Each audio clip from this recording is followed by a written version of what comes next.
Lagot, buweltahan na. Just in, breaking. Nabigla ang lahat. FPRRD, bumuelta na at tatakbo na. Hindi nga. Ayon, syempre. Etong balitang ating matutunghayan ngayon ay nagmula kay Balitang Pinoy TV. At syempre, ito po ang inyong lingkod na si BT na magbibigay ng reaksyon at komento dito sa video na ating matutunghayan ngayon. At huwag na natin pagtagalin at sabay-sabay na nating panoorin ang laman ng video na hatid sa atin ni Balitang Pinoy TV at bibigyan natin ng reaksyon ang balitang ito. Pasok! Narito, Ayan, Balitang Pinoy TV.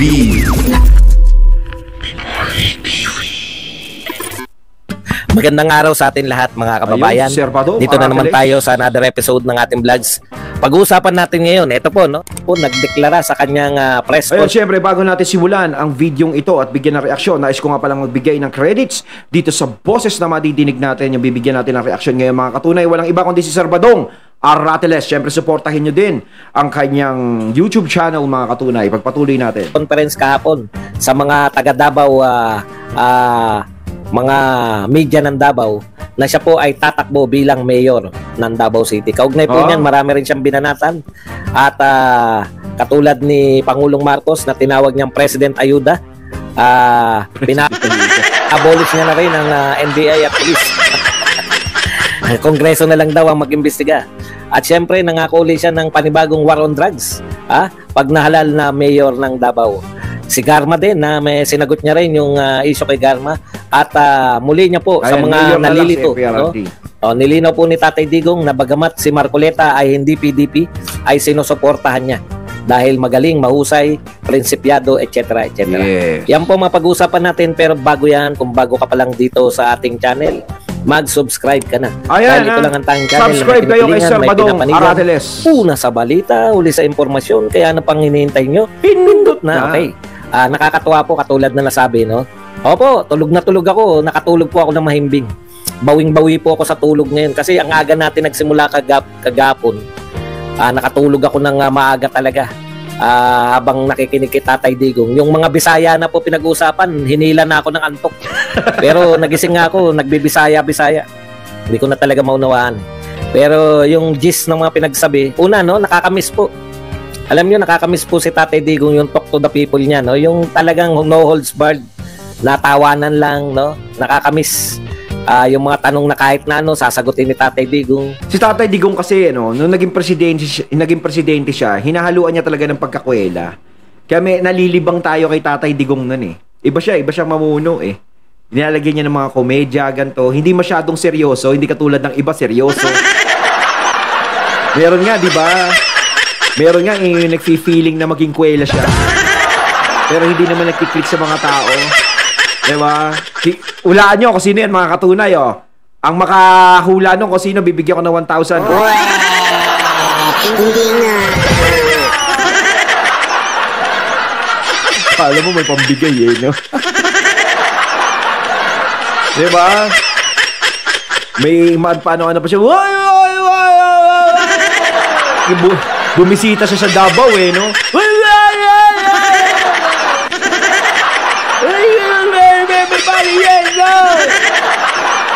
Sino yan, mga katunay? Yung bumisita sa Davao na yon. Yan, binigyan ko na kayo ng hint.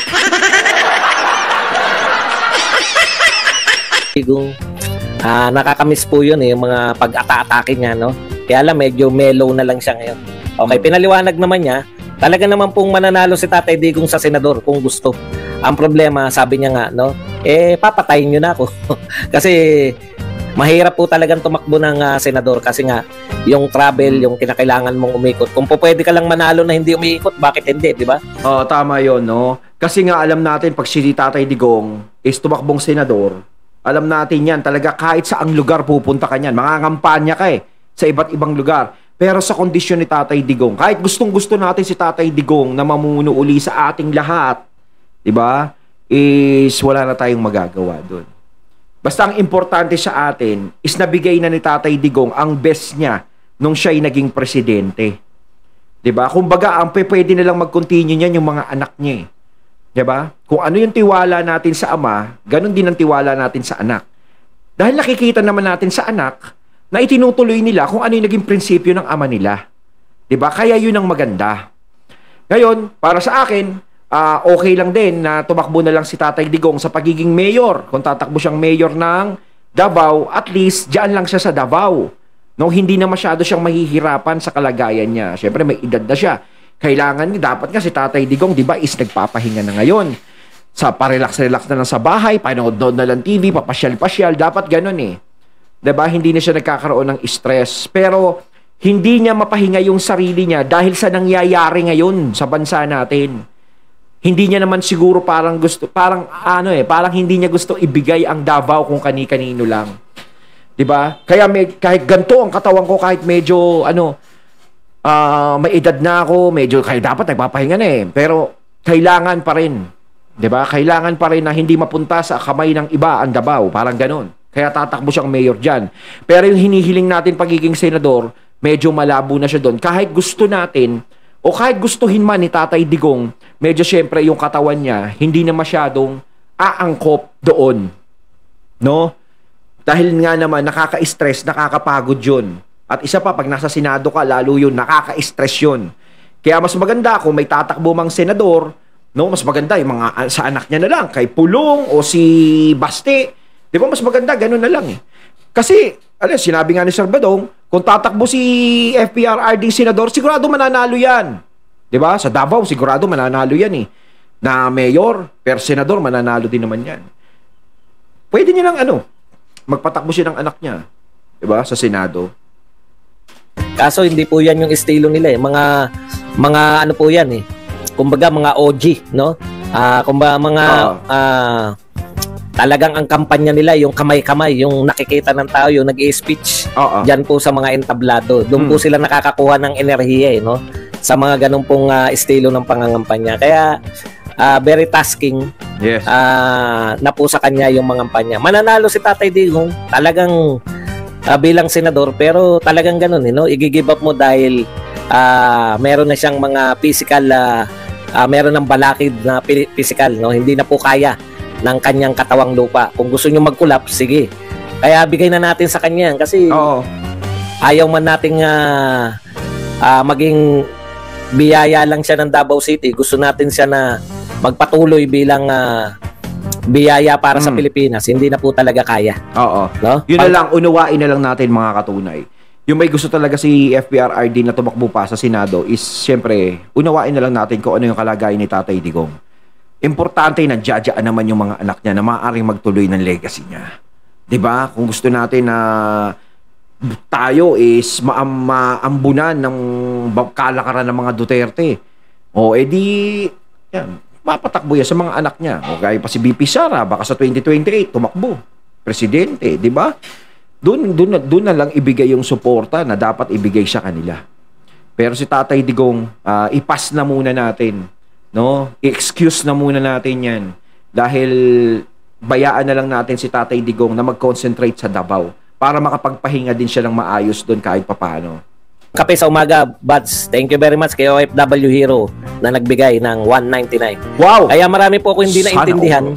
Hintayin ko na lang tong mga translator natin, katulad ni Inday Bidak at saka ni Ram, na bahala na sila magpaliwanag sa akin, lalo na yung mga Bisaya na bandang huli, yung nag-part 2, yung natigil, tapos may part 2. Purong Bisaya yung mga pinag-usapan doon, no? Nakakatuwa po kasi, alam niyo na, biglang namoblema tong si Migs Nograles, no?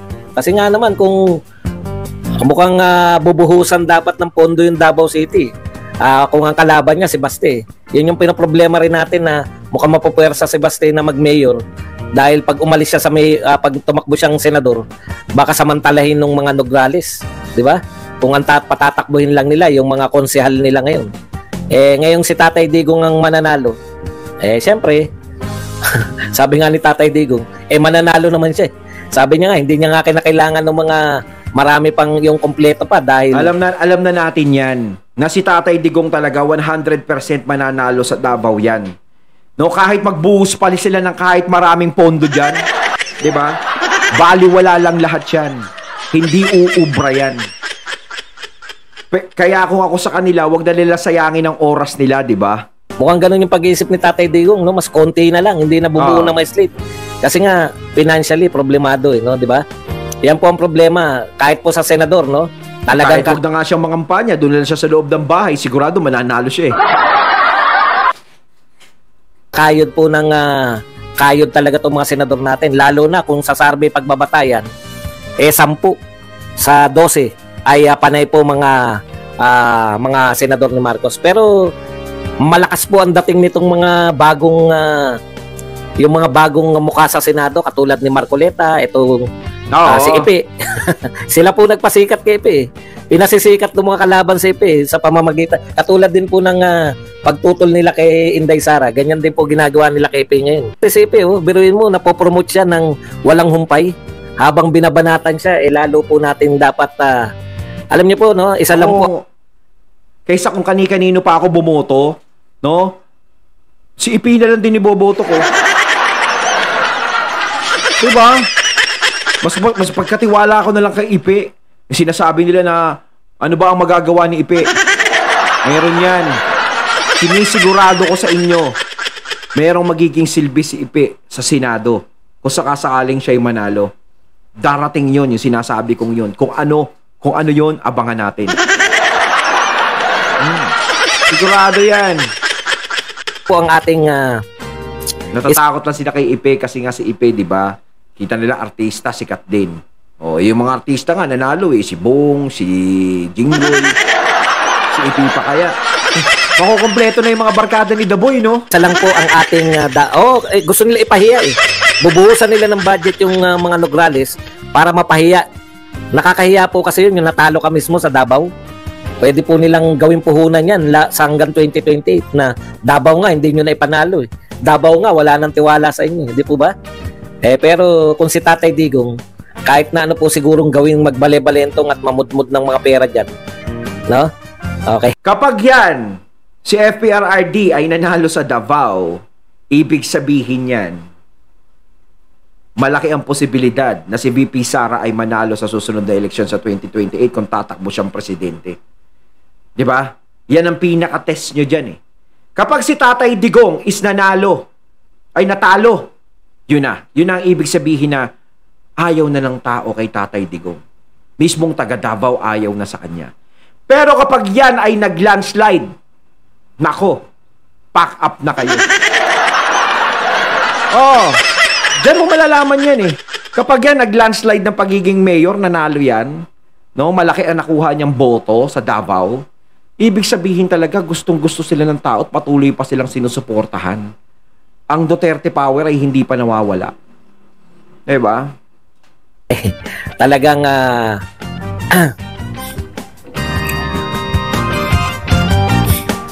alam mo, Brad, wag mo naman bastusin yung Tatay Digong na kung makatanda ka pa. Hindi ko gusto hilit siya ng ano mo eh. Kung close tayo, close ka namin, close ka ni Tatay Digong, okay lang sabihin mo yan. Pero hindi ka naman namin kilala, sasabihin mo na matanda. Di ba? Kahit makampi ka pa kay Tatay Digong, hindi ka namin kilala, Brad. Huwag ka magsasalita ng mga ganyan. Okay. Kakapital nila sa propaganda yan pagdating ng 2028. Sabihin nila, hindi nyo nga yung Davao nga, wala nang tiwala sa inyo. Tatakbo pa kayo sa buong Pilipinas. Kaya tama po yan. Ako, sa tingin ko, wag po tayo maging sakim. No? Okay na po yan si Tatay Digong. Pero sana, may tumakbo pang Duterte sa Senado. Kasi, kinakailangan nating maraming maipasok eh. Yan. Sana nga may tumakbo pang Duterte, yung mga anak niya, 'di ba? Sana tumakbo si Baste, si Pulong, 'di ba? Nandiyan sila. Tsatsagain talaga natin 'yan. Okay, ito po, yung isa po, si Marcoleta, natutuwa tayo kasi ang daming kumu-question, no? Ang daming kumu-question, bakit mo ba inuunahan si Tatay Digong Badong? Hindi pa nga nagdedeklara ng sinusuportahan niya eh.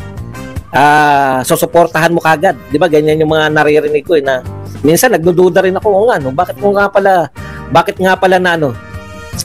nga pala inuunahan ko si Tatay Digong? Paano nga pala kung hindi i-endorse si Marcoleta, 'di ba? Pero hindi, sabi ko, putya, sa pagkakakilala ko kay Tatay Digong, imposibleng hindi niya yan. Oo, tsaka parang napakalabong hindi niya i-endorse si Marcoleta eh. 'Di ba? Nabalitaan nga natin, 'di ba? Gustong-gusto siya ni Tatay Digong talaga. No? Ibig sabihin, pag gusto siya ni Tatay Digong, may posibilidad na talagang i-endorso siya. 'Di ba? Hindi wala nang paligoy-ligoy doon. Tolentino nga eh. 'Di ba? Inendorso eh. Oo, tama yun. Si Tolentino nga, inendorso. Si Marcoleta pa kaya. Kung sino pa yung talagang may silbi, ano yun, hindi niya i-endorso. Yung walang silbi, inendorso. Grabe naman kayo, di ba? Diba na, Sir Badong? Napaka-imposibleng hindi niya i-endorso si Kong Marcoleta. Ito pa si Marcoleta.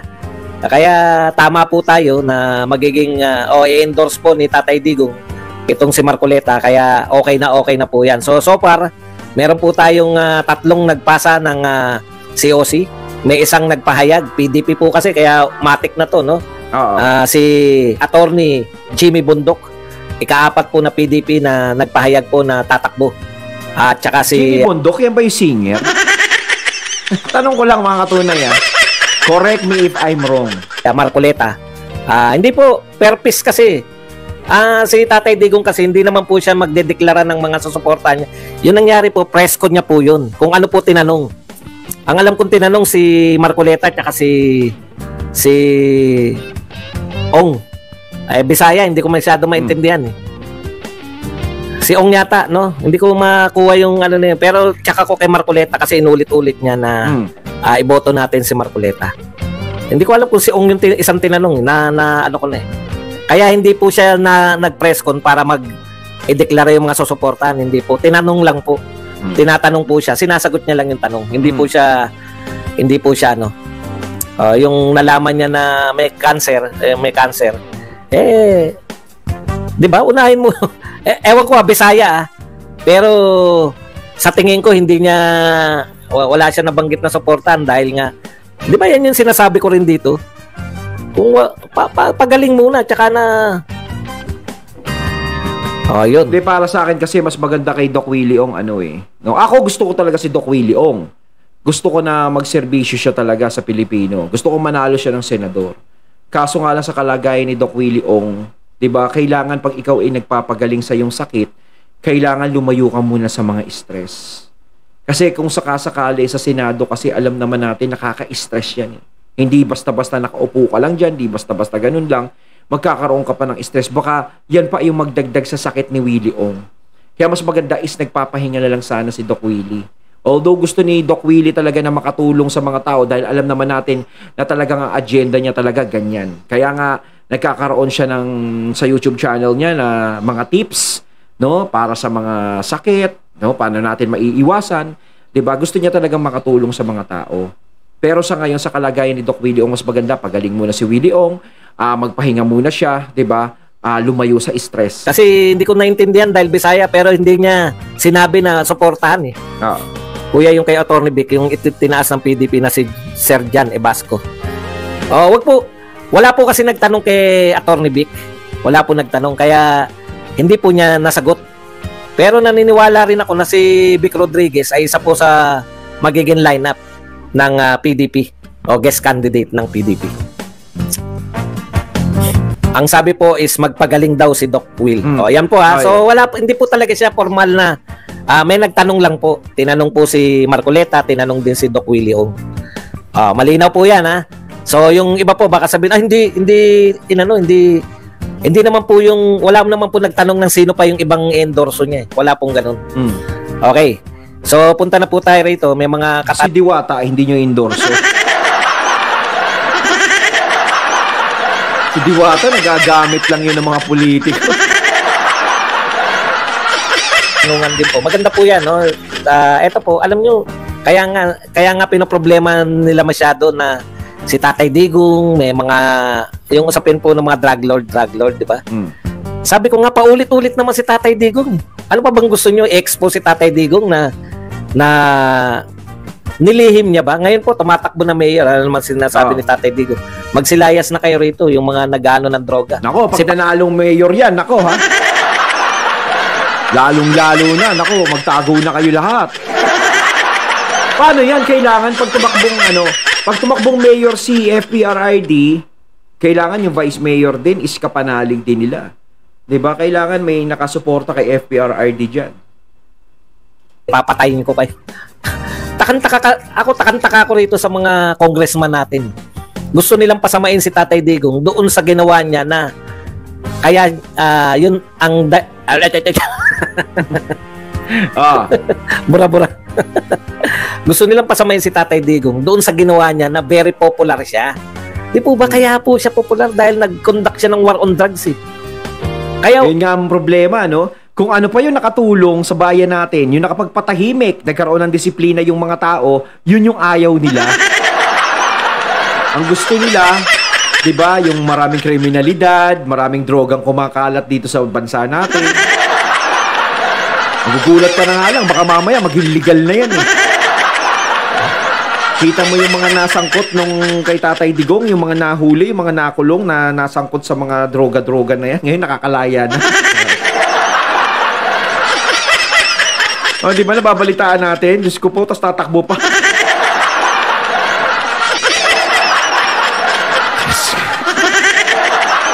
Ay, nako. Ano na ba nangyayari sa mundo natin ngayon? Di ba? wala pong ano eh. Wala po yung si Tatay Digong, wala po siya yung nililihim na sinagot niya yan, 'di ba? Yung sa Pogo, wala siyang alam sa Pogo. Kaya yung pag-uugnay niya sa Pogo, malayo talaga. Pero sa war on drugs, hindi po niya tinatanggi. Yung problema niya. Siya talaga hindi naman niya tinatanggi. Parang dinidiin niyo siya. Dinidiin niyo si Tatay Digong sa hindi naman niya nakikitang kasalanan. Tsaka, tama, no? Dinidiin siya sa mga hindi niya naman kasalanan, dinidiin siya na wala siyang makitang kasalanan sa ginawa niya. 'Di ba? Kung ano nga yung kabutihang ginagawa mo para sa mga kababayan mo, kung ano yung mga dapat makatulong, yun ang minamasama nila. Pero yung mga masasamang ginagawa ngayon na hindi nila nakikita, yun ang mabuti sa kanila. 'Di ba? 'Di ba? Yung sinasabi niya, inaharap naman yan. Willing nga siyang pumunta ron sa Kongreso eh. Kaya lang, willing din ba kayong mamura? Anong gagawin nyo pag sinagot kayo ng pabalang? Iko-contempt nyo.